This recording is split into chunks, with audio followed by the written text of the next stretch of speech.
Bom dia a todos e todas. Uma alegria enorme ver esse auditório mais uma vez respirando, com a presença de todos, tratando de um tema que é muito importante, que às vezes é um pouco deixado de lado, que é a inovação no setor público. Geralmente o foco é sempre no setor privado, apesar de que as grandes inovações do mundo, salvo o melhor juízo, nasceram a partir de órgãos públicos. Quero me referir especialmente ao Waze, que foi criado pelo Exército Americano, o GPS, e depois foi expandido para a iniciativa privada. Mas antes de começar um pouquinho da minha fala, eu queria saudar e agradecer enormemente ao meu amigo, o diretor-geral da Emerge, desembargador Marco Aurélio Bezerra de Mello. Uma grande satisfação, a honra tê-lo aqui sempre. Grande parceiro institucional da PGE. E agradecer também por ter contribuído, estar contribuindo para a sessão, para a realização desse evento. Aos meus colegas e referências, procuradores do Estado, Marco Antônio Rodrigues e Gustavo Birenboim, que vão falar para vocês daqui a pouquinho, e queria agradecer aos organizadores e grandes responsáveis pela realização desse evento. Em primeiro lugar, a servidora pública federal Michele Sulamita, do Ministério Público do Trabalho,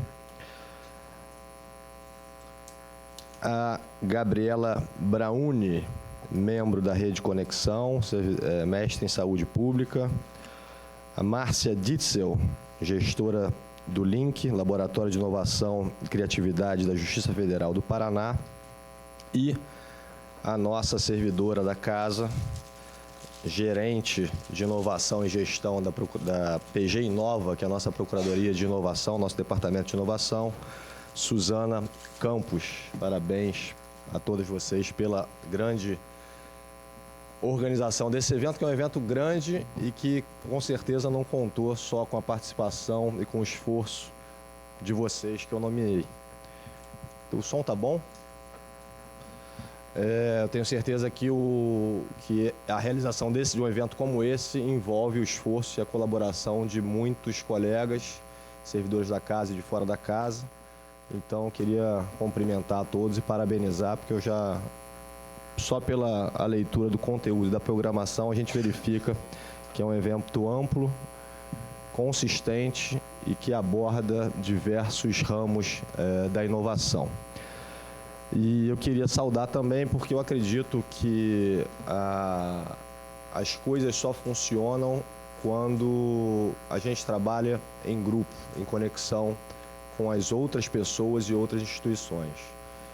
A experiência aqui na Procuradoria-Geral do Estado, na gestão da Procuradoria-Geral do Estado, tem sido muito proveitosa, muito profícua, justamente pela liberdade que se dá a todos os atores envolvidos em todas as áreas de inovação da casa, mas especialmente, sobretudo, por conta do engajamento e do relacionamento institucional que a gente vem mantendo com as demais instituições, seja para a cessão de um sistema, seja para aprendermos com outra instituição as inovações que outras instituições vêm promovendo.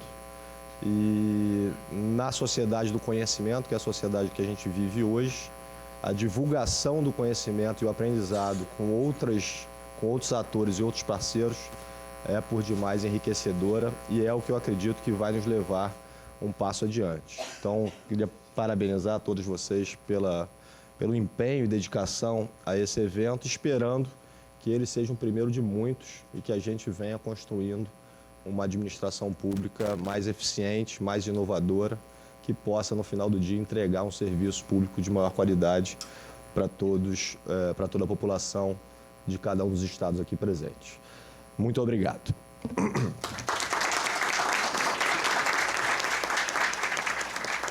Eu queria, então, passar a palavra para o desembargador Marco Aurélio Bezerra de Mello, para a sua saudação. Bom dia a todos, a todas. Quero inicialmente dizer da alegria que é retornar a esse auditório na Procuradoria-Geral do Estado, reforçando essa união entre a Escola da Magistratura do Estado e a Escola Superior da Advocacia Pública. Nós temos um convênio, já realizamos algumas atividades importantes que geraram frutos na distribuição de justiça, na própria jurisdição que o Tribunal de Justiça realiza, e outras virão. Saudar meu querido amigo, Dr. Bruno Dubé. É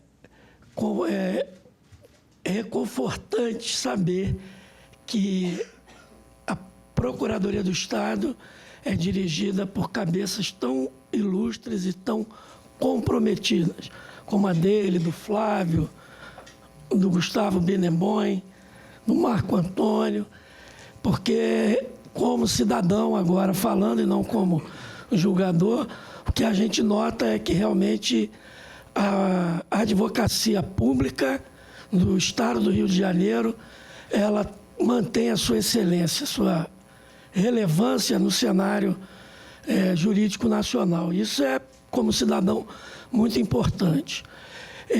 Com relação ao evento, a Escola da Magistratura caminha ao lado dessa ideia que aqui será desenvolvida.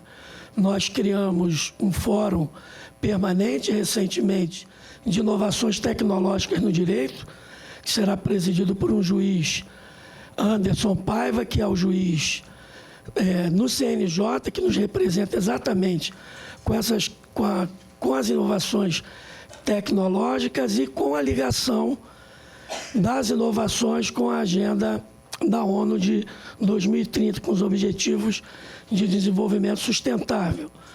A resolução 119 do CNJ, ela lista o que o Poder Judiciário, com os outros atores da família jurídica, pode fazer para atingir as metas estabelecidas na Agenda 2030.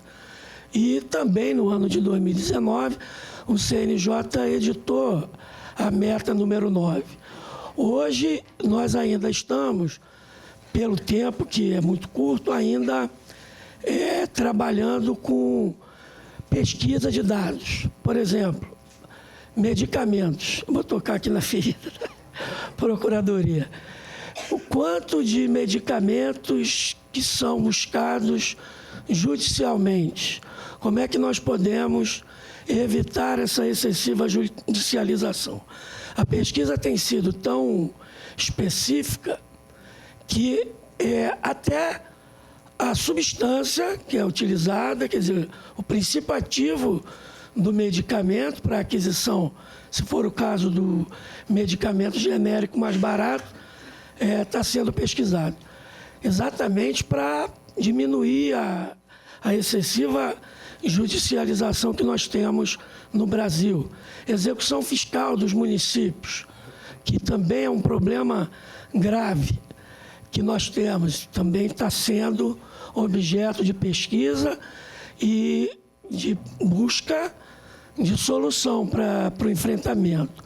Outra novidade, inovação que eu trago para cá é a criação de uma escola de mediação. Não sei se vocês acompanharam, chamada EMED, Escola de Mediação, criada agora, recentemente, vai ser estruturada, porque nós descobrimos o seguinte, que a Escola de Magistratura, isoladamente, que é destinada aos juízes, e a Escola dos Servidores, que é a ESAGE, elas trabalhavam de forma absolutamente fragmentada, sem dialogar, e quando dialogava apenas dentro do Poder Judiciário.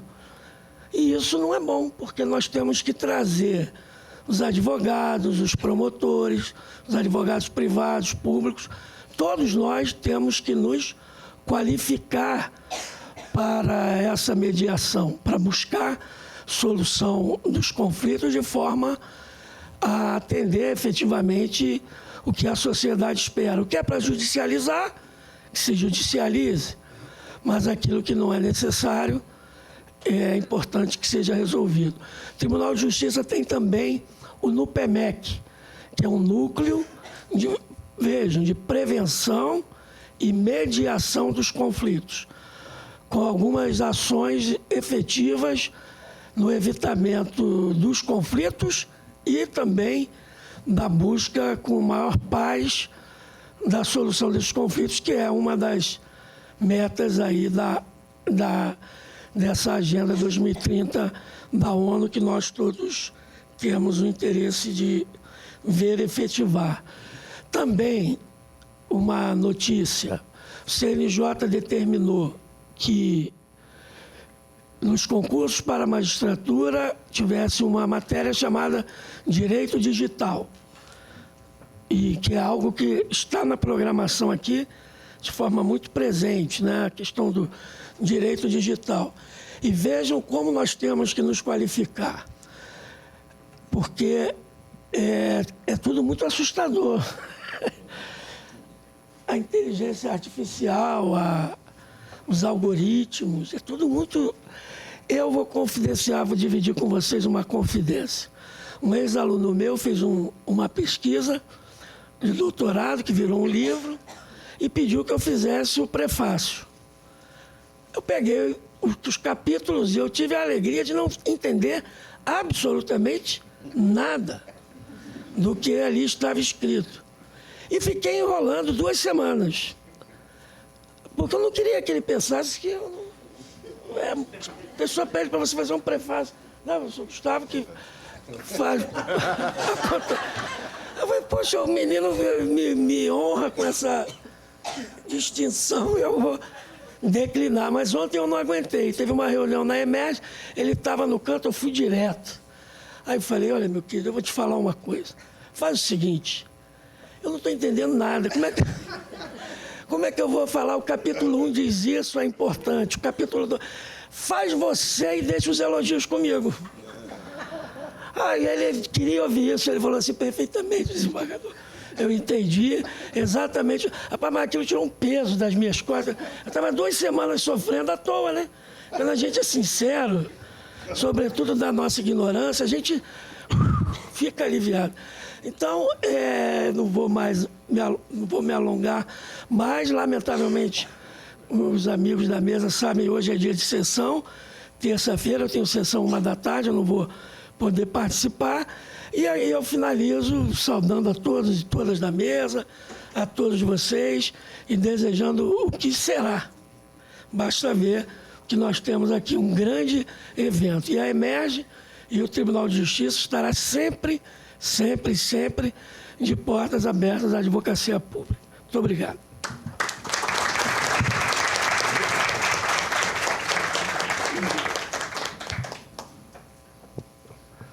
Desembargador, tem uma palestra aqui amanhã, às 9h50. Robôs não são vilões. Acho que nós dois podemos assisti-la juntos. Eu vou passar então a palavra a Suzana Campos, gerente de inovação da PGE. Bom dia.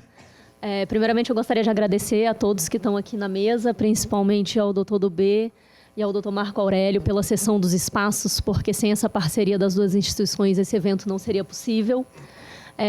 Muitos aqui são da Rede Conexão, muitos é a primeira vez que estão tendo contato, então eu queria dar uma passagem rápida sobre o que é a Rede Conexão, o que é esse evento Convergência.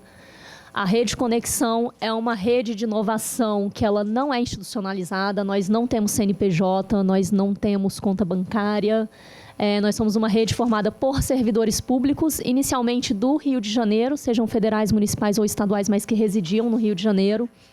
A rede já cresceu de tal forma que a gente já agora tem servidores do Brasil inteiro, como vocês vão ver aqui na mesa, a Michele, a Márcia, Gabi é daqui do Rio, da minha carreira. A gente já pegou o Brasil inteiro. Ano passado, a gente realizou um grande evento que foi o Labiton, que a gente já contou com servidores públicos de outros países. Então, a rede já está ultrapassando as fronteiras do Brasil. Todos os servidores públicos, voluntários, ninguém recebe nada pelos trabalhos que são desenvolvidos na rede. Qual que foi a nossa ideia? Falar em inovação no serviço público. Há 3 anos atrás, nenhum órgão queria pagar para a gente aprender. inovação no setor público. Era um desafio, cada um de nós que queria se capacitar em algum assunto relacionado à inovação. O que a gente fez? A gente se dividiu. Cada um da rede foi se capacitar em um assunto e a gente começou a multiplicar dentro da rede.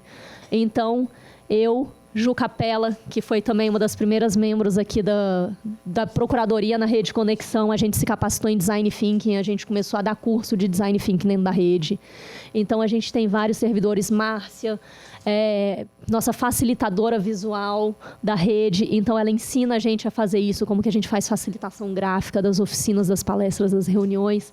Então, Gabi, que colaborou agora com a realização do evento, que também a gente, como não tem dinheiro envolvido na rede, tudo que foi custeado para o evento foi com doação dos voluntários, a gente não cobrou ingresso de ninguém para estar presente no evento.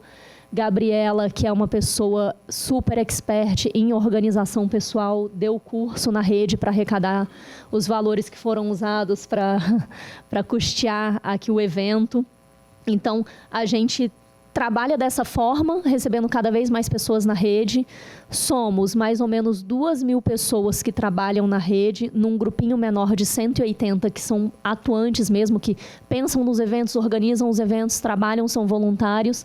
Nesse evento aqui a gente viu que a quantidade de voluntários aumentou, então desses 180 do núcleo da rede, a gente já sabe que depois desse evento vai ter aumentado bastante. Queria apresentar um pouquinho de como funciona a Rede Conexão e como foi construído aqui o evento Convergência para vocês. E agora eu quero passar a palavra para a Gabriela Brownie, que vai explicar um pouquinho melhor aí como que funcionou o evento, as doações dos voluntários e como que funciona a Rede Conexão.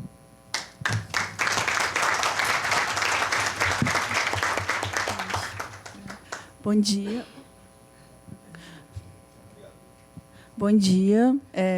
Como a Suzana já falou, meu nome é Gabriela. Eu sou membro da Rede Conexão desde, acho que 2019, quando ainda eram eventos presenciais pequenininhos, assim, que a gente fazia.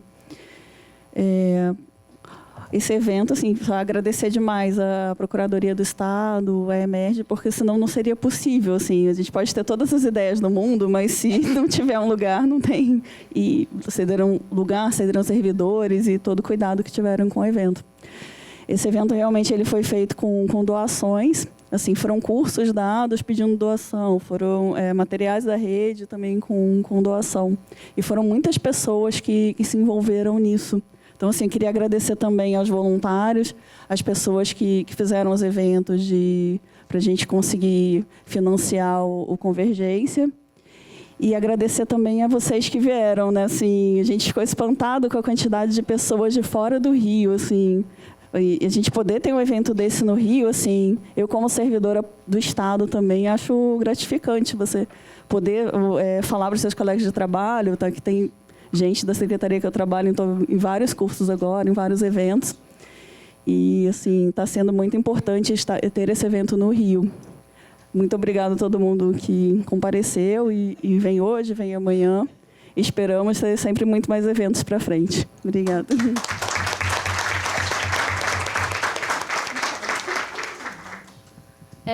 Queria passar agora a palavra para a Michele.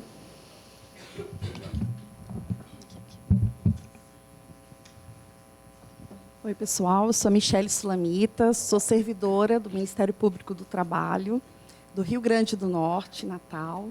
Estou muito contente de estar aqui com vocês, compartilhando, conectando, convergindo, e faço parte da Rede Conexão. E fui incumbida de ler uma carta do Rodrigo para todos vocês, Rodrigo Narciso, que é o nosso idealizador, né? E aí eu ia pedir para vocês prepararem os ouvidos, mas mais do que escutar e ouvir, sentir o que essas palavras trazem para nós sobre a inovação. Vou começar. Eu quero falar de um sonho. A Rede Conexão e Inovação Pública surgiu do sonho de 3 servidores. Eu, Rodrigo, Antônio e Tiago, de fazer uma oficina sobre inovação no Rio de Janeiro. Só sonhar não é o bastante. Então, a gente foi lá e fez. Nosso primeiro evento foi uma oficina de Design Thinking. E assim fizemos uma oficina, depois 2 oficinas, depois cursos, seminários, prêmios, maratonas. Todas as ações do Conexão nascem dos sonhos dos integrantes da nossa rede. Alguém fala uma ideia no WhatsApp da rede, algumas pessoas decidem apoiar essa ideia e juntos damos forma e sabor até ela virar ação e inovação. Com a criação dos eventos remotos, o Conexão cresceu muito e alcançou lugares e pessoas que nunca teriam chegado presencialmente. Deixamos de ser uma Conexão Rio de Janeiro e passamos a conectar todo o Brasil. E até ultrapassamos as fronteiras nacionais com a nossa maratona do Ilabiton. Mas eu confesso que só senti falta de um encontro presencial na Semana de Inovação em 2022. Na noite anterior ao evento, aconteceu um jantar das pessoas da rede e, pela primeira vez, eu pude ver e tocar pessoas com quem eu só tinha trabalhado remotamente em vários eventos da rede. Além de rever pessoas queridas, foi um momento muito emocionante para mim. E eu pensei, eu queria tanto que essas pessoas, depois de uma pandemia que nos afastou, se conectassem novamente. Um evento assim é mais que um local que reúne palestras, oficinas e atrações diversas. É uma experiência de convergência e conexão entre as pessoas. E não há nada, nenhuma tecnologia que crie um nível de conexão de um evento presencial. Só no presencial é que consigo chorar ao receber um abraço apertado de quem caminhou nas alegrias e tristezas, de quem trilha a jornada da inovação. E eu sonhei com convergência, mas no Conexão ninguém sonha sozinho. Outras pessoas sonharam também, tal como no primeiro evento do Conexão Inovação Pública em 2018. Fizemos do sonho uma realidade. E para fazer o Convergência, nós fizemos o melhor possível. Demos o sangue, esforço e coração. E foi árduo. Escutamos muitos nãos, não vai dar certo, vocês não vão conseguir, não temos interesse em apoiar, mas também tivemos muito apoio e carinho. Recebemos apoio, conseguimos algum patrocínio, com muito custo, e quando faltou dinheiro, a gente vendeu cartão postal, fizemos webinários, recebemos doações de pessoas de todos os lugares. Sempre fizemos nossos eventos gratuitos, e o Convergência não é exceção. Mas sem a generosidade de tantas pessoas, não teríamos conseguido. Nosso kit é humilde, e queríamos ter tido mais coisas para dar para vocês. Mas teve a mão e a doação de muita gente. E nada mais simbólico que os crachás sejam de papel semente. Mais do que uma boa lembrança, que o Convergência seja uma semente que ajude a cultivar esse campo tão fértil chamado inovação no setor público. Que você, que está no Convergência, se divirta, aprenda, se emocione, sorria, compartilhe e se conecte com as pessoas. Talvez nem tudo seja do seu agrado, mas saiba que fizemos o nosso melhor, dentro dos nossos esforços e limitações. O Convergência é o nosso sonho e agora é o sonho de vocês também. Perdão, o Convergência não é mais um sonho, é uma realidade. É a prova de que nós somos pessoas capazes de fazer qualquer coisa. Um feliz Convergência para todos nós.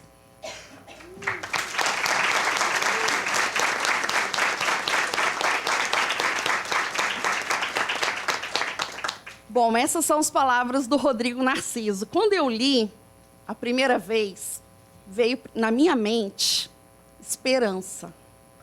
Nesse momento, eu gostaria de convidar 4 pessoas que pudessem ficar de pé e falar o que vieram na mente de vocês, o que vocês sentiram ao ouvir essa carta do Rodrigo Narciso. Quem gostaria de compartilhar com a gente?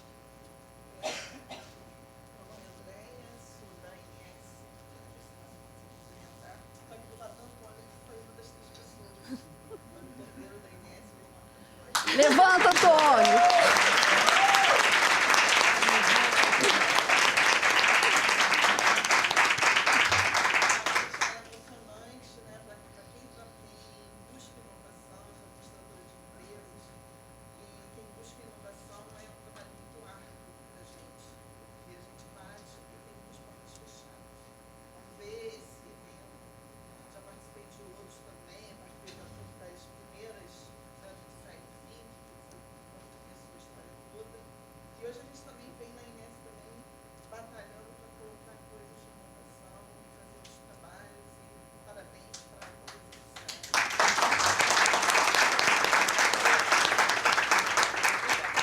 Mas me diga pra gente o que você sentiu ao ouvir essas palavras.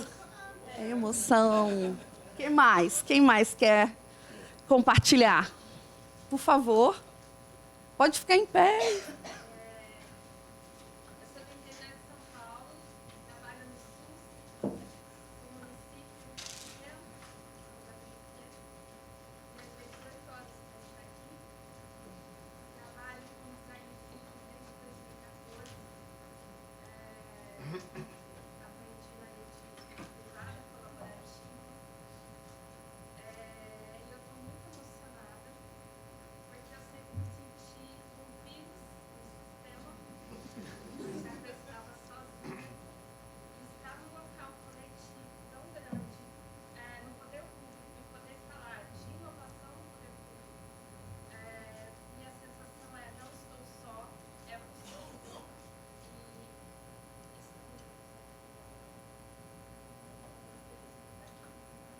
Obrigada, obrigada. Você quer sintetizar tudo que você disse para a gente em uma palavra? Conexão. Então, emoção, conexão. Quem mais quer falar para a gente? Lenina? Meu nome é Lenina, eu sou do TRF Ceará. E além da emoção, da conexão, me veio à cabeça cooperação. Cooperação. Eliane? Eu sou Eliane, sou da Secretaria de Tributação do Rio Grande do Norte. E, assim, eu vou falar, depois eu falo a palavra, tá, Michele? Tá bom. Eu era uma das pessoas que estava lá nesse jantar com o Rodrigo, né, que eu conhecia muitas dessas pessoas só. Comecei na jornada da inovação durante a pandemia, né, no começo da pandemia em 2020. E aí conhecer pessoalmente as pessoas realmente foi uma emoção única, né?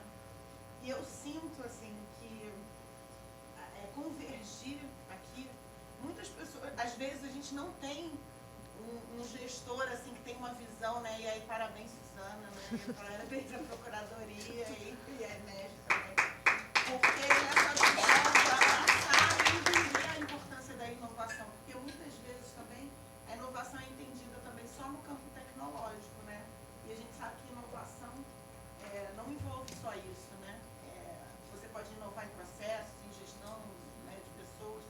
E tudo, o Rodrigo sempre bate nessa tecla, né? Antônio Cordeiro também, de conexão.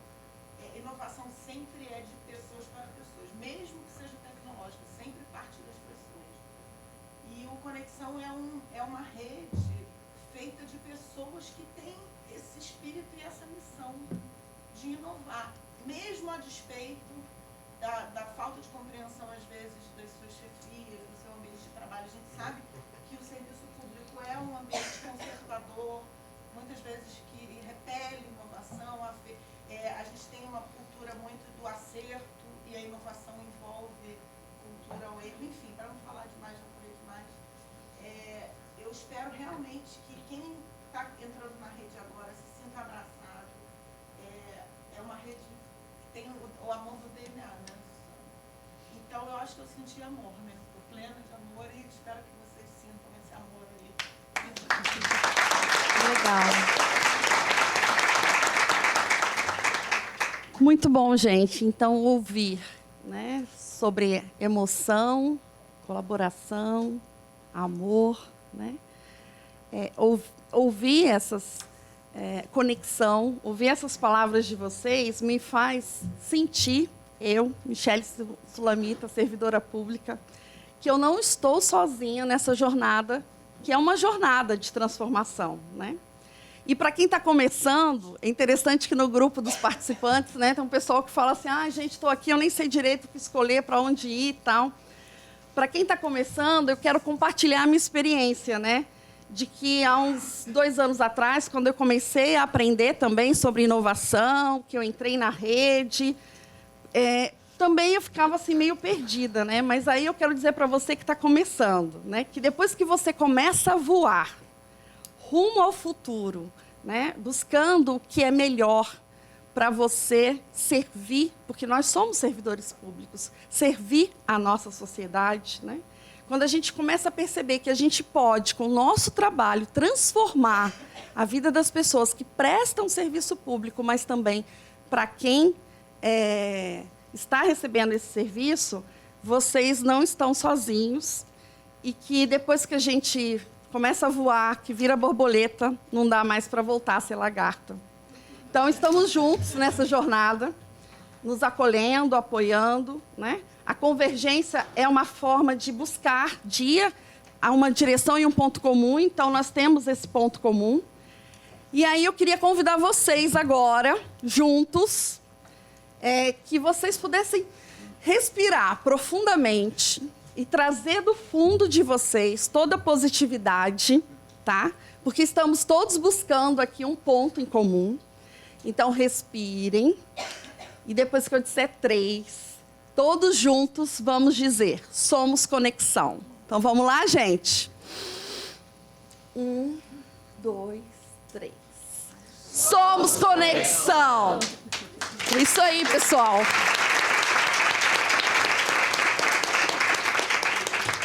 E, nesse momento, eu quero aproveitar para homenagear da Rede Conexão a nossa colega Márcia Dício, que foi a nossa embaixadora Esmeralda. Ou seja, através da Márcia, muitos se inscreveram, ela divulgou, nos ajudou a divulgar e trazer vocês para cá, para a gente se conectar, compartilhar. Então, Márcia, o nosso muito obrigada. E o nosso isso aí, ó. E essa arte, ela veio lá da ilha de Marajó, que nosso colega Reinan trouxe, um artesanato, tá? E aí é para você, Márcia, com muito carinho. Obrigada. Pessoal, a gente está um pouquinho atrasado. Enquanto a Márcia vai fazer a fala dela, eu gostaria também de homenagear todos os membros da nossa mesa, distribuindo também essa arte marajoara que veio do Pará.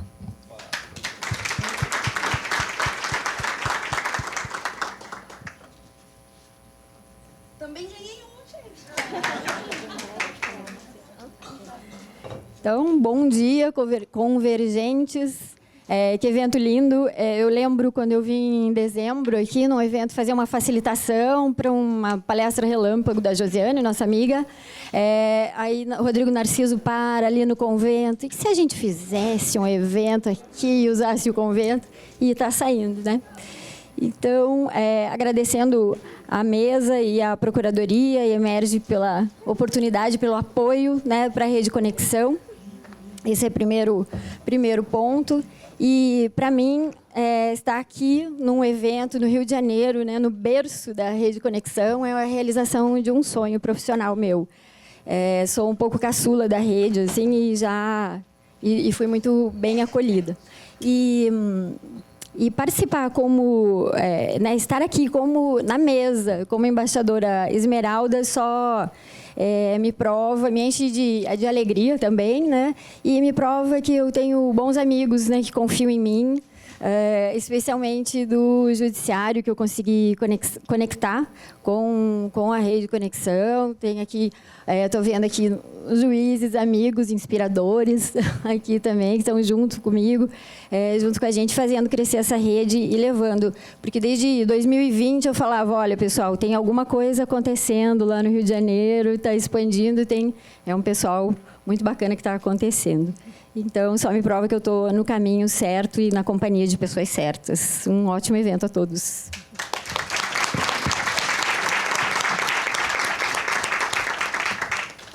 Agora, nós vamos desfazer a mesa, porque o doutor Marco Antônio e o doutor Gustavo vão fazer 2 palestras aqui para a gente, falando de inovação no setor público e no Poder Judiciário. Queria agradecer muito a presença de todos e a disponibilidade dos nossos 2 palestrantes que, de pronto, aceitaram estar aqui com a gente hoje. Eu passo a palavra ao doutor Marco Antônio Rodrigues, procurador do Estado, meu grande amigo, que tem tido uma missão muito inovadora na sua atuação como procurador, que vai nos apresentar a palestra Poder Judiciário e Novas Tecnologias. Boa tarde a todas e todos. Bom, em primeiro lugar, quero cumprimentar aqui os membros da mesa, dois grandes amigos aqui, nosso procurador-geral, Bruno, a quem eu só posso agradecer todas as oportunidades que dá aí para que a gente possa tentar fazer algo diferente pela coisa pública. Também cumprimentar o Gustavo, que é meu amigo, foi meu professor também, uma alegria a gente estar junto aqui na mesa. E cumprimentar toda a rede aqui, em especial na pessoa da Suzana, que realmente é uma força aqui que está sempre nos ajudando e em todos os projetos aqui a gente pede uma ajuda para fazer uma coisa diferente, tentar trazer melhores resultados e sempre muito disponível e realmente assim, a gente fica emocionado em ver a rede, porque a gente sabe que todo mundo faz isso sem prejuízo das suas atribuições, né? Para fazer diferente, para evoluir. E, bom, o tema aqui, a organização do evento aqui me trouxe aí, agradeço a Juliana, que me convidou aqui, que também pensou aí com todo carinho, né, nesse painel de abertura, é o tema do Poder Judiciário e novas tecnologias. Aqui a inovação dentro do Poder Judiciário, já que a Procuradoria acaba tendo uma interface direta com o Poder Judiciário dentro dessas novas tecnologias, né? E quando a gente pensa em inovação, muitas vezes a inovação acaba vindo por conta do problema, né? E eventos catalisadores que geram essa inovação. E no caso brasileiro, nós tivemos aí dois grandes motores dessa mudança. O número de processos em curso no judiciário brasileiro. E talvez aí o país que tenha, no mundo ocidental pelo menos, certamente é o país com maior número de processos judiciais, nós tivemos no final de 2019 77 milhões de processos em tramitação na justiça brasileira. Ora, por mais que se aumente aqui o número de servidores, o número de magistrados, é inviável pensar numa atuação que se dê de uma maneira adequada com aqueles processos. A gente tinha aqui uma vara de execução fiscal de dívidas tributárias estaduais que um magistrado ficava responsável por 100 mil execuções fiscais. Ora, será que seria aqui humanamente possível ele dar um tratamento adequado em prazo razoável para todos esses processos? E isso levava a números também de tempo de tramitação. A média de tramitação dos processos, claro, depende de cada justiça, mas uma média aí de 6 anos e 8 meses de tramitação. E se nós formos pensar, dependendo do tipo de conflito, alguns colegas aqui na mesa falavam da saúde, né, que são da área da saúde. Inclusive, quando nós pensamos em saúde, esperar 6 anos e 8 meses. Bom, quem vai ter uma resposta para isso vão ser os herdeiros daquele que precisou do Poder Judiciário. Nós tivemos aí, então, uma sobrecarga que vem sendo verificada já de bastante tempo e o segundo vetor de mudança aqui foi a pandemia. A pandemia nos trouxe, então, um impulso da grande questão. A tecnologia, ela deve ser, ou ela pode ser uma das soluções para um processo com duração razoável? Porque, vejam, não adianta eu ter uma resposta para o jurisdicionado. Eu preciso de uma resposta num tempo adequado para que ele possa, ali, inclusive, gozar daquela prestação que o judiciário vai lhe atribuir.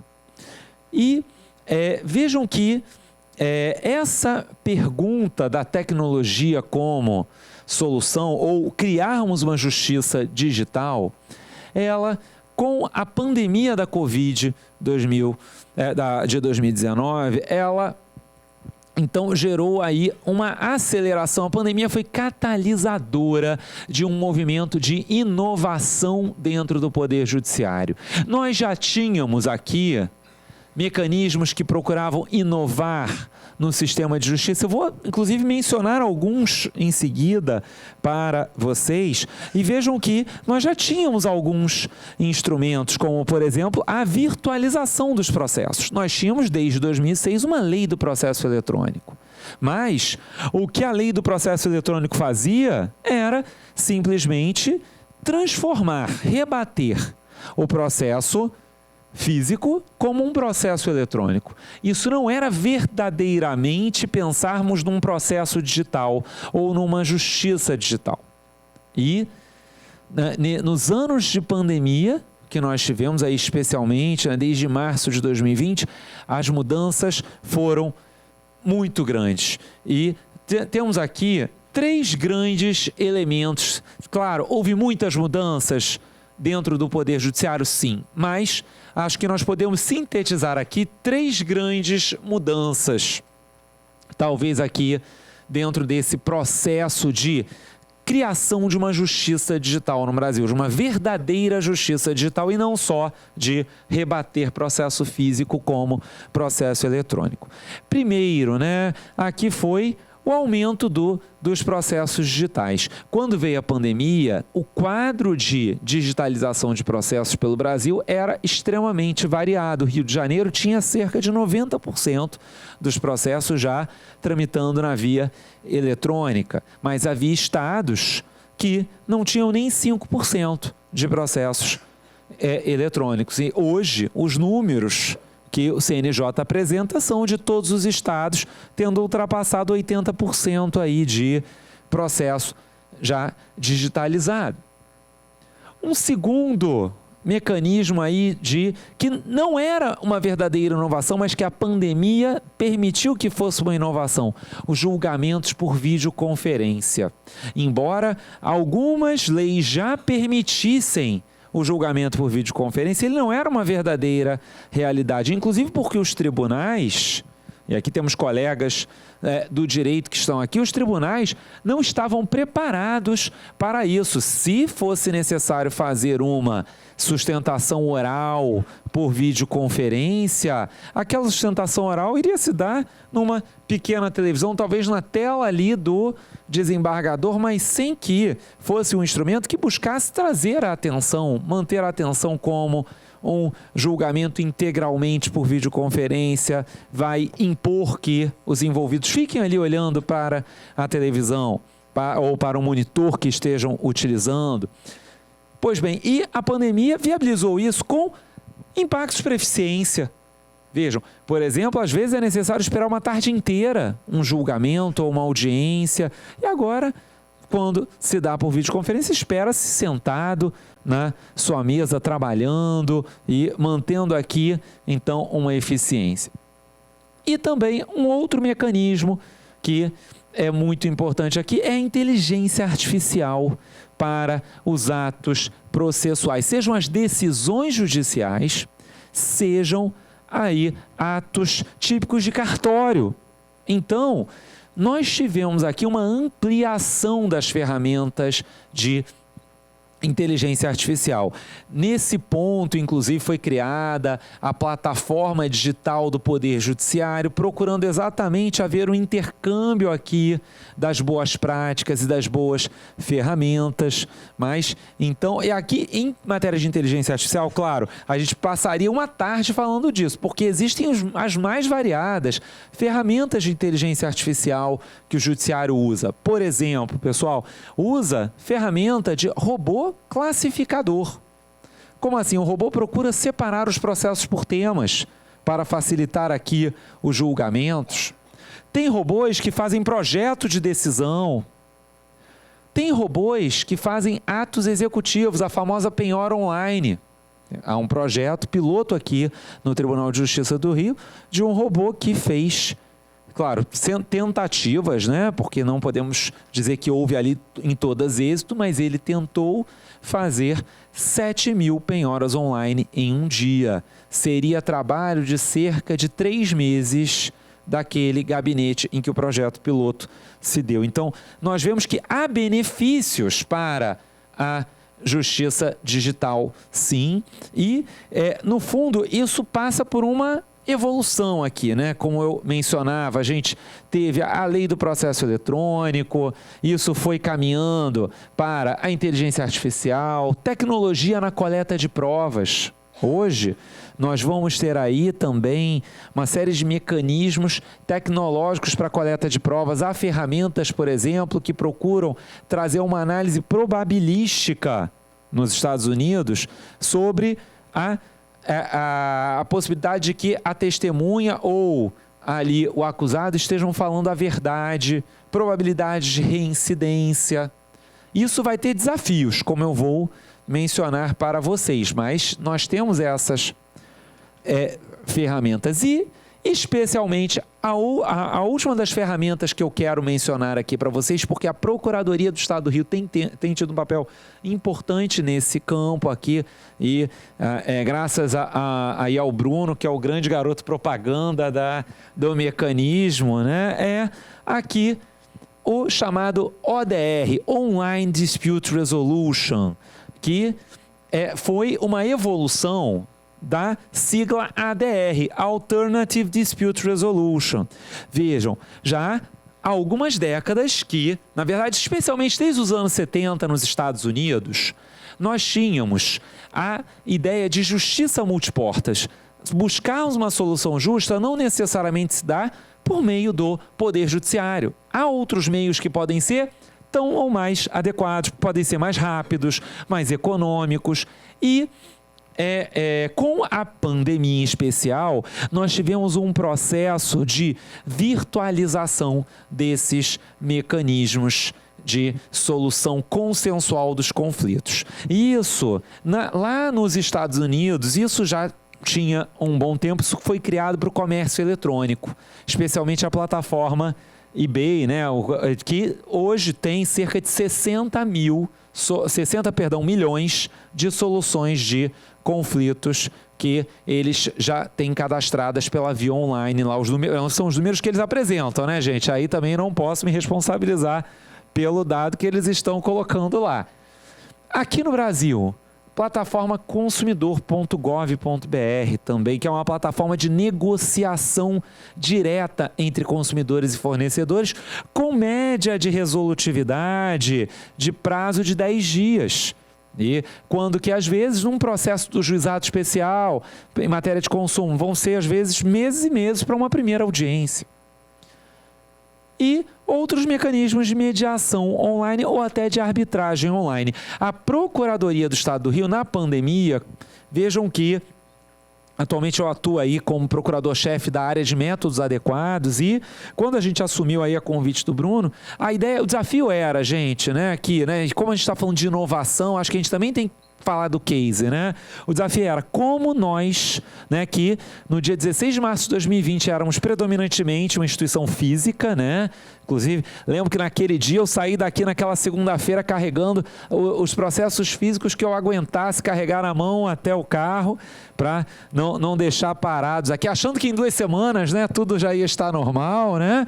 E a gente precisou transformar, obrigado, a gente precisou transformar aqui como trazer soluções consensuais dentro daquele período da pandemia que muitas vezes precisavam de soluções empáticas mesmo, porque havia coisas que não teriam ali um certo ou errado, mas uma busca de qual era o melhor mecanismo para ali tentar trazer uma política pública para combate à pandemia. E então, o que foi feito aqui, né? Bom, nós começamos a operar a mediação online por videoconferência. Então, aqui, né, o gabinete da Procuradoria procurou trazer o Zoom para a gente trabalhar por videoconferência. E hoje, né, vejam, essa foi uma primeira etapa. Hoje a gente vem aí tentando construir um projeto dentro da Procuradoria para a construção de uma plataforma para resolução online de conflitos com os administrados, que aí a PG Inova também participa com a gente dessa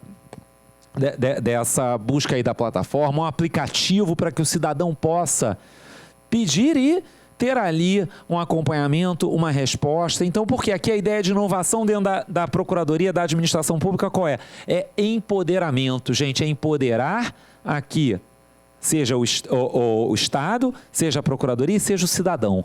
Que todos juntos possamos resolver o nosso conflito e que só vá para o Judiciário o que efetivamente precisa da atuação dele. Os números de acordos na plataforma consumidor.gov são muito encorajadores, mais de 80% de resolutividade em muitos conflitos, o que nos traz aí também muita esperança nisso. E a justiça digital, ela traz muitas vantagens. E por que, né, a gente diz isso? Porque quando a gente pensa numa justiça digital, vejam o que nós temos aqui: maior celeridade, porque eu tenho um apoio da tecnologia, reduzo aqui a necessidade de intervenção humana, reduzo custos, sejam custos de deslocamento, sejam custos, por exemplo, com papel. Se torna no mínimo a gente pensar na quantidade de papel que está sendo economizada. Quando eu penso em tecnologia, eu posso trazer maior segurança jurídica. Eu posso ter aqui, gente, a inteligência artificial ajuda a dar para os mesmos casos as mesmas soluções. Isso aumenta a eficiência e facilita o próprio acesso à justiça quando a gente pensa em uma justiça que aqui de um país de dimensões continentais. Ora, como as pessoas, né, têm mais facilidade, imaginem a pessoa que precisar falar com a Procuradoria para saber de uma solução. Se ela entrar no aplicativo que está sendo produzido pela Procuradoria para isso, vejam o tempo que ela vai poupar. Se ela precisasse ir para o fórum, às vezes, passar uma tarde, todos os ônus que ela teria ali, inclusive, com que ela teria, inclusive, com o seu empregador, muitas vezes, por conta de precisar acessar a justiça. Agora, para a gente concluir, isso traz riscos também. Isso aqui vai trazer riscos.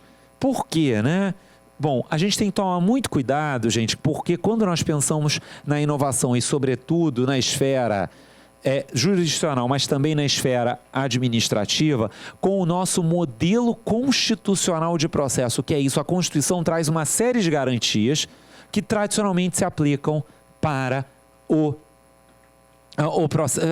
processo físico. E quando a gente transforma a justiça física na justiça digital, isso não pode representar abrir mão dessas garantias. Então, o que eu quero dizer com isso? Por exemplo, vejam, né, dentro do Poder Judiciário, houve um momento, no início dessa proliferação dos julgamentos por videoconferência, eu vou falar disso com um exemplo, em que alguns tribunais editaram atos dizendo o seguinte: se houvesse algum problema com a conexão do advogado ou procurador que fosse sustentar, que a responsabilidade era dele. Ora, será que o jurisdicionado é que deve responder pelos riscos da operadora de telefonia? Vejam, não me parece ser essa a solução. E aí, de outro lado, vejam, houve uma experiência muito interessante aqui na Procuradoria na época. Eu tive de fazer uma sustentação oral no Tribunal Regional Federal. E aí, fiz a sustentação oral, era o segundo da fila. E aí fui almoçar, meia hora depois toca meu telefone.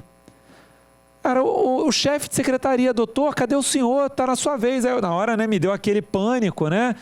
O que está acontecendo, né? E 4 crianças gritando, porque nesse dia estavam os meus sobrinhos junto com os meus filhos na minha casa, aí vocês já imaginam, né?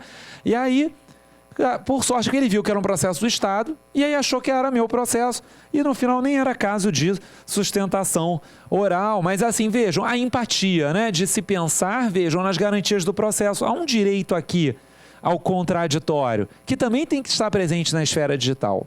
Então, aqui acho que a mensagem que fica quando nós olhamos para as ferramentas tecnológicas, seja no Poder Judiciário, e acho também um pouco na esfera administrativa, embora aqui o tema da esfera administrativa eu vou deixar com meu amigo Gustavo, nós não podemos abrir mão do modelo constitucional de processo. A inovação traz eficiência, mas a eficiência ela precisa ter sempre um olhar à luz das garantias, dos direitos fundamentais do administrado, porque no fim do dia o serviço público, ele vem como alguém aqui na mesa bem colocava, né? Nós somos servidores, né? A gente vem aqui para servir, então essa eficiência tem que ser para o nosso usuário e não propriamente para o judiciário ou apenas para a administração.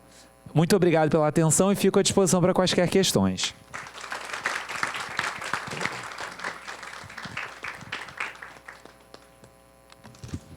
Parabéns, Marco. Obrigado pela brilhante exposição. Eu passo a palavra agora ao Dr. Gustavo Binemboim, nosso colega também, procurador do Estado, professor de todos nós, grande referência da casa.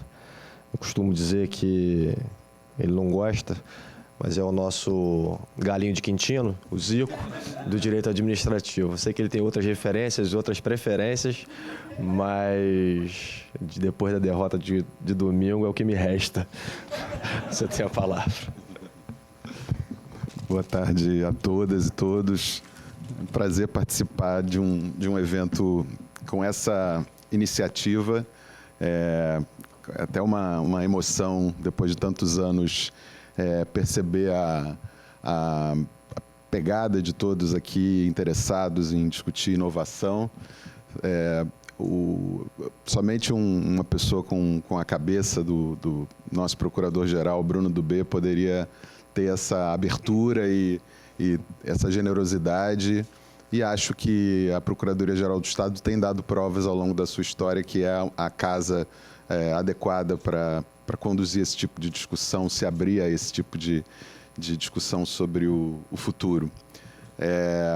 Queria saudar também o Marco Antônio Rodrigues, prova que a missão do professor é sempre se tornar desnecessário, que é o caso. Também Daniele Urim, que foi minha aluna também é outra prova disso. Leonardo Espíndola, nosso ex-procurador-geral, me lembro sempre do Léo conduzindo uma agenda sobre o futuro da PGE, então um pouco isso que a gente tem aqui para discutir. Parabéns a Suzana, a todos que participaram dessa iniciativa. Eu vou tentar aqui disputar contra um dos instintos humanos mais poderosos, que é a fome, né? O Betinho dizia que quem tem fome tem pressa. Então, meus 15 minutos, vou tentar me desincumbir dessa tarefa de falar sobre... Combinei com o Marco Antônio que ele falaria um pouco mais sobre a parte jurisdicional e eu sobre a parte administrativa. Não sem antes fazer um registro que me pareceu muito relevante para quem não atentou ainda a isso.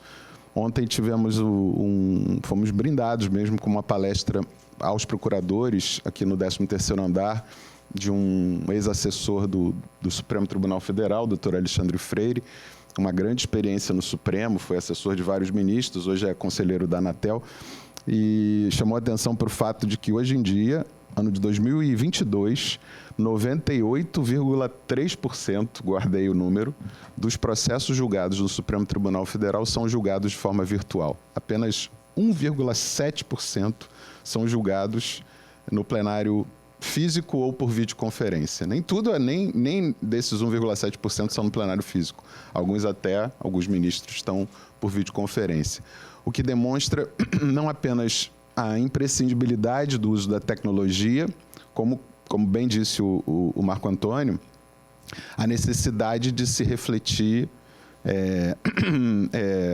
ética e juridicamente sobre a apropriação desses meios tecnológicos como instrumentos para se garantir um devido processo legal justo e se realizar a justiça através deles, já que me parece um processo irreversível.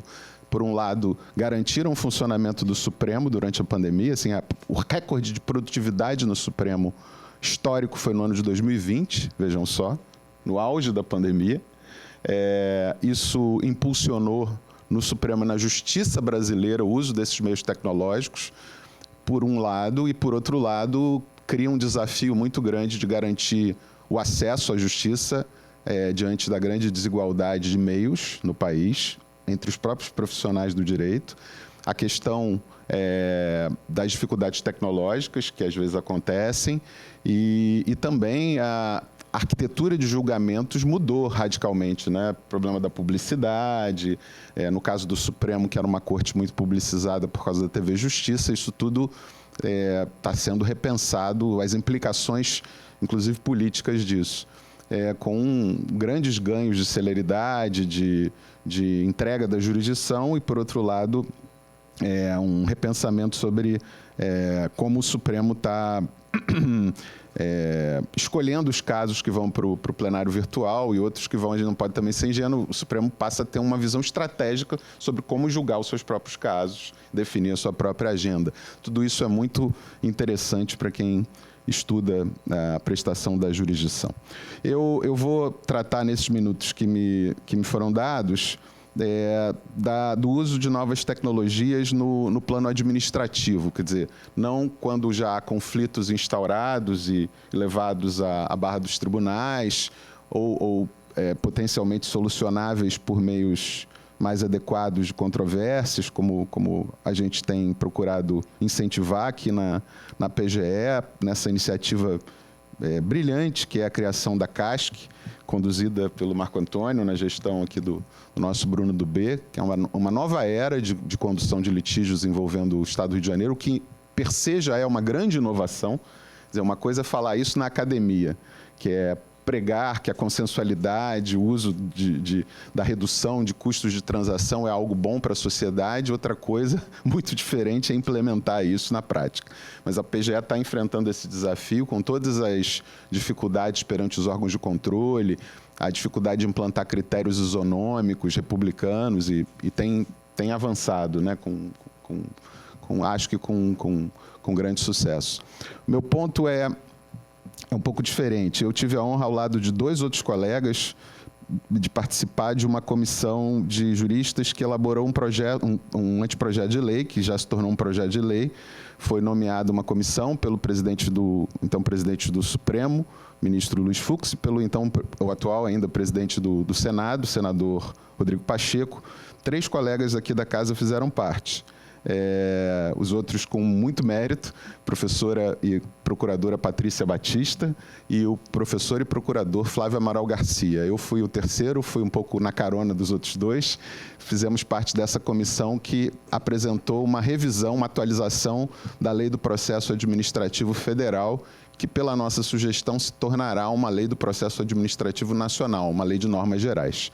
Dentro dessas propostas, como eu disse, já é um projeto de lei que foi apresentado pelo presidente do Senado, ao Senado Federal, Rodrigo Pacheco, já está na Comissão de Constituição e Justiça do Senado, e há lá, nesse projeto de lei, um capítulo próprio de processo administrativo digital com o uso previsto da inteligência artificial, seja como um instrumento de subsídio, como apoio para a tomada de decisões pela administração pública, seja como um instrumento substitutivo dos tomadores de decisão humanos. E isso suscita uma série de questões. As primeiras questões que eu gostaria de destacar são por que a gente fez isso. Alguém poderia pensar, né, mas isso é necessário, é justo? Há interesse público envolvido nisso? Eu estou convencido de que sim. Por mais que a gente pense sempre no cuidado e na necessidade da análise de casos por tomadores de decisão humanos, né, por servidores públicos humanos, é necessário também pensar que nós conduzimos um país de 210 milhões de habitantes, de dimensões continentais, de grandes disparidades regionais e sociais. E há pessoas em filas para obterem decisões da administração pública de toda a ordem, que clamam por uma decisão justa e por uma decisão rápida. E para essas pessoas obterem o resultado da administração pública é a diferença entre viver ou morrer. A administração não tem como o Supremo não tinha como julgar tudo artesanalmente, a administração pública, numa democracia de massas, não tem como julgar tudo de maneira mais artesanal. Mas também não pode julgar de qualquer forma, padronizando a galega, embora essa expressão não faça mais jus à Galícia, que é um lugar adorável na Espanha, não tem como fazer tudo de maneira artesanal. Então, as grandes vantagens desses programas de inteligência artificial, que usam os famosos algoritmos, são, o Marco Antônio já adiantou, eu vou me valer para salvar um pouco de tempo, esses programas são capazes, têm sido, embora estejam na ordem do dia, né, com um manifesto de intelectuais pedindo que haja um freio de arrumação depois da proliferação incrível do chat de GTP, que conseguiu aí um número de usuários em poucos dias, em 10 dias, que o Facebook levou talvez anos para conseguir, mas é inegável que esses programas, na iniciativa privada, e esse é meu ponto, é sempre uma análise comparativa do uso por empresas privadas. São capazes de produzir decisões múltiplas de forma extraordinariamente rápida e cada vez mais autônoma, mediante cruzamento de dados e informações, e mais do que isso, com o chamado aprendizado de máquinas, ou seja, as máquinas vão aprendendo com a repetição de padrões de comportamento registrados ao longo do tempo. Esses algoritmos, como eu disse, têm sido cada vez mais usados em empresas privadas para subsidiar decisões ou mesmo para substituir decisões de tomadores de decisão humanos. As vantagens, eu selecionei 3, mas dentre essas 3 vocês vão perceber que elas se subdividem maximizando a realização, a concretização de princípios da administração pública. Então, são formas de otimizar a aplicação de princípios constitucionais ou legais da administração pública. Primeira vantagem, o ganho extraordinário em termos de celeridade e economicidade na prolação de decisões, seja quando um instrumento é usado como um subsídio, como um agregador de informação, como uma análise de dados, seja quando é possível que ele seja usado como um tomador de decisão autônomo. O caso que eu invoco como exemplo para todos vocês quiserem analisar é o caso do Canadá. Talvez o Canadá, mais do que qualquer país da Europa, talvez o segundo colocado seja o Reino Unido, o terceiro colocado a Alemanha. O Canadá automatizou todas as decisões sobre pedido de vistos e entrada de estrangeiros e refugiados no seu país. As pessoas entram em programas, em aplicativos nos seus celulares e obtêm em tempo extraordinário decisões sobre pedido de visto, entrada no país, e os refugiados têm direito à revisão humana dessas decisões automatizadas. O ganho em termos de celeridade e economicidade foi extraordinário. Obviamente, o custo-benefício foi metrificado no Canadá, diminuiu, obviamente, a fila, aumentou a produtividade dos órgãos de imigração e melhorou a entrega do serviço para os cidadãos. A ampliação da quantidade e da variedade dos fatores a serem levados em conta na tomada de decisão, o que tendencialmente melhora a acurácia, ou seja, a precisão das decisões. Aí a gente não precisa pensar só em conceder ou não conceder um visto, ou conceder ou não conceder um asilo político a um político perseguido num país, um ativista político perseguido no país. A gente pode pensar, por exemplo, na Estônia, que é o país do mundo considerado mais digitalizado, em que todos os exames de imagem são digitalizados, em que a inteligência artificial vai analisar que doença a pessoa tem e vai deferir ou não vai deferir um benefício previdenciário para essas pessoas. E isso, obviamente, tem um ganho em termos de qualidade de vida também extraordinário.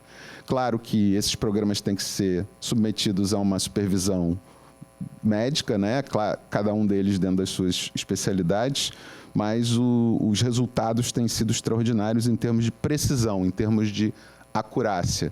E a gente tem que pensar que a maior precisão é também um nível de acerto, eficiência, não só em termos de velocidade, mas em termos de dar o direito a quem tem e negar o direito a quem não tem. E, finalmente, uniformização, redução das interferências humanas e promoção da isonomia, diminuindo os problemas clássicos num país, infelizmente, de tradição patrimonialista, de favorecimentos indevidos e de discriminações indevidas a quem sofre essas discriminações. Por outro lado, há uma série de problemas, riscos, como disse o professor Marco Antônio, que deve despertar a nossa reflexão ética sobre o uso disso. Em outros países, isso já vem sendo observado. Primeira desvantagem, o primeiro ponto de atenção, quem controla os programadores, né? O problema, a aporia clássica da ciência política é quem controla os controladores, né? Que você dá a última palavra a alguém. Quem controla os ministros do Supremo, né? O Espírito Santo. O ministro Supremo é uma pessoa praticamente inatingível, salvo infelizmente está acontecendo num avião ou num aeroporto. Mas não há, salvo por uma reforma constitucional, uma forma de reprogramar o que diz a Constituição pode redefinir a interpretação do Supremo a respeito de uma norma constitucional. Mas no caso do uso da inteligência artificial, o que se tem é uma normatividade de segunda ordem, porque o desenvolvimento do que uma norma significa por um tomador de decisão artificial vai significar que o aprendizado da máquina vai aplicando aquela norma como se fosse um regulamento legal. E ele vai criando formas de aplicar de acordo com padrões de comportamento que vão surgindo novas aplicações daquela norma. E quem controla isso? Então, isso deve despertar a nossa reflexão ética e, consequentemente, também a preocupação do direito sobre como esses programas têm que ser periodicamente revistos. Eu sempre costumo dizer que o direito é o que o dever ser é, e a democracia reflete sobre o que o dever ser deve ser. Por isso que a democracia olha para frente, o direito olha para trás, mas a democracia permite que o direito seja permanentemente revisto por meio de um processo de interação intersubjetivo em que ele possa ser permanentemente reformado. O segundo problema é o desenvolvimento de vieses e preconceitos. Isso também é observável na persecução penal, e esse é o problema da discriminação algorítmica, que é real. Não é nos Estados Unidos, onde a polícia usa isso, em geral. E aí a gente tem que pensar, mas as máquinas não aprendem isso sozinhas. Elas aprendem isso com pessoas. E é porque os preconceitos e os vieses estão na mente de cada um de nós. Né? Então, quando as máquinas têm padrões que normalmente identificam uma mancha criminal em determinada direção, e isso está errado, é porque normalmente os policiais olham mais para as pessoas negras, olham mais nos Estados Unidos para as pessoas latinas. Então, uma vez eu estava dando essa mesma palestra lá em Coimbra, uma senhora portuguesa me indagou sobre isso muito severamente, dizendo: o senhor não tem noção de que as máquinas têm preconceitos? Eu falei: eu tenho essa noção, mas eu queria perguntar se a senhora não tem noção que elas aprendem com seres humanos. Porque se os seres humanos, se a gente desiste de ensinar os seres humanos o que é certo e o que é errado, a gente também deve desistir de ensinar as máquinas o que é certo e o que é errado. Elas não aprenderam do nada, né? O jabuti não sobe em árvore, nem as máquinas aprendem sozinhas. E esses vieses e preconceitos são observáveis pelo machine learning, mas na parte final da palestra eu vou chegar lá na questão da accountability, da reprogramação algorítmica. E, finalmente, o problema do cerceamento de direitos. Isso no Canadá foi objeto de decisões até da Suprema Corte, e há decisões até hoje da Corte Interamericana de Direitos Humanos mandando haver uma reprogramação dessas decisões. Por quê?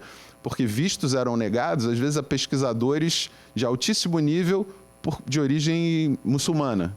Porque o padrão de comportamento era: esse cara vem fugir ou vem fazer terrorismo aqui. Às vezes o cara era um iraniano que era um pesquisador da NASA.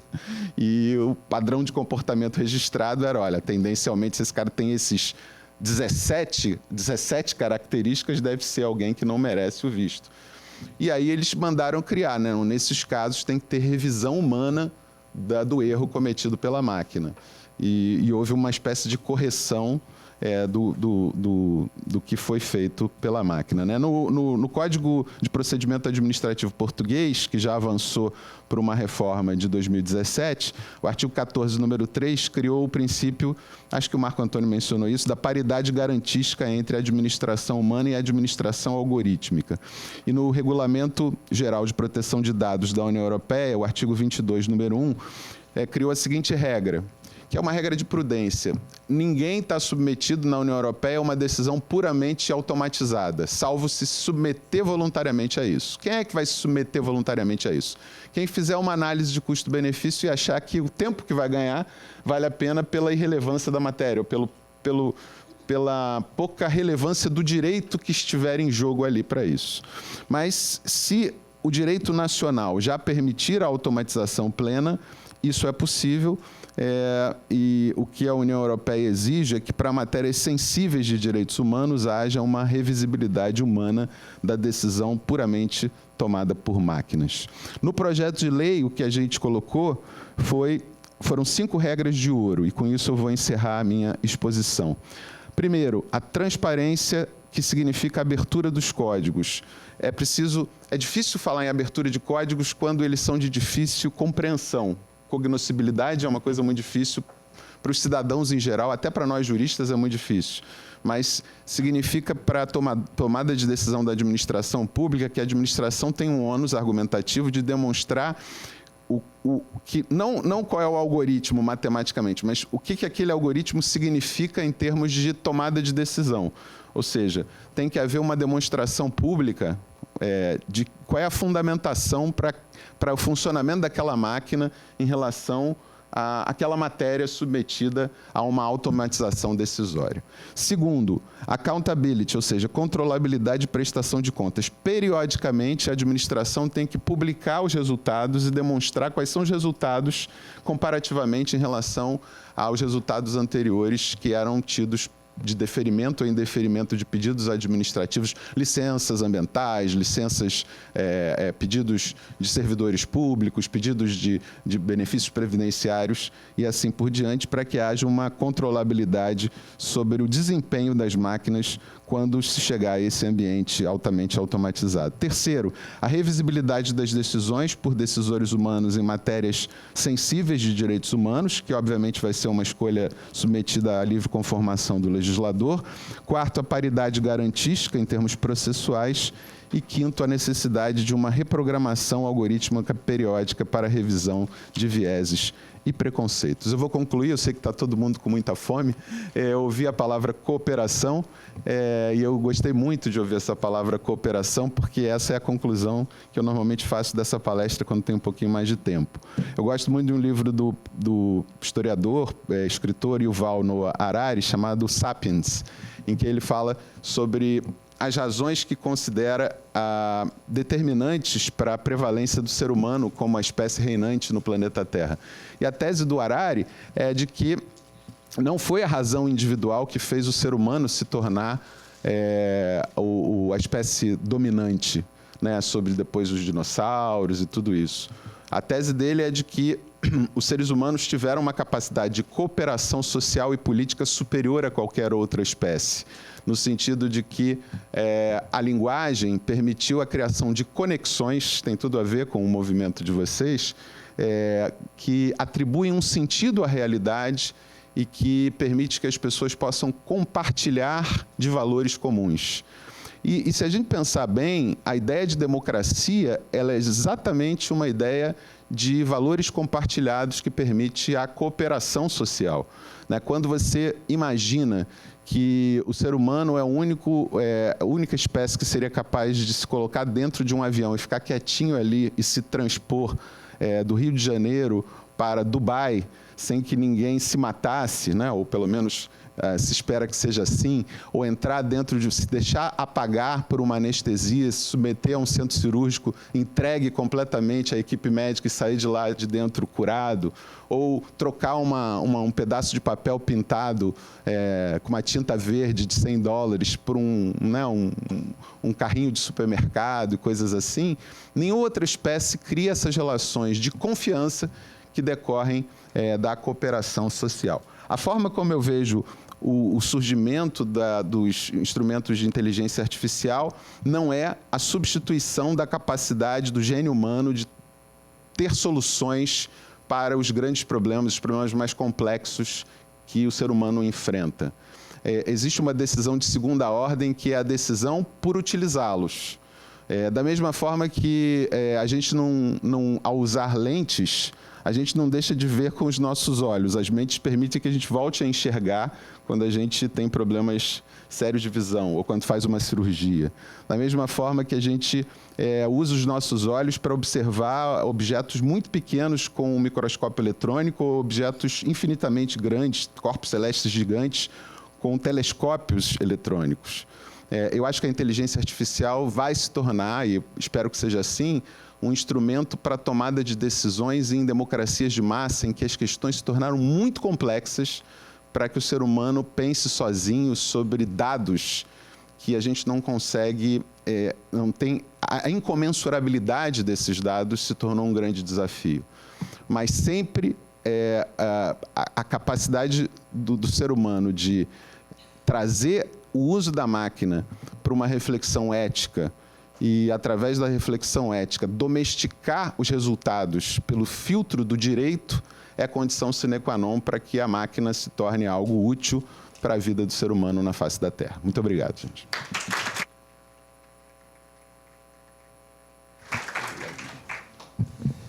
Parabéns, Gustavo. Brilhante, como sempre. Uma alegria te ouvir. Boa tarde a todos.